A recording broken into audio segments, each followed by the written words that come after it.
Agad na pong naapula po ng mga tauhan ng Bureau of Fire Protection ang sumiklab na grass fire sa Sitio Sawang, Barangay Bamban, Infanta, Pangasinan noong Mayo 13. Batay po sa ulat ng BFP Infanta, rumisponde ang mga bombero bandang alas 2:39 ng hapon matapos makatanggap ng impormasyon hinggil sa sunog sa damuhan sa naturang lugar.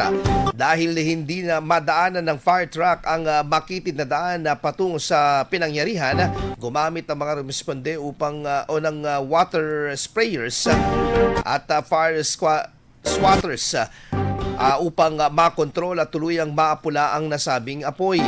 Naging matagumpay naman ang operasyon sa tulong ng magkakatuwang na pagkilos ng mga bumbero at opisyal ng barangay, Municipal Environment and Natural Resources Office at mga residente sa nasabing lugar. Wala namang naiulat na nasawi na sugatan sa nasabing insidente.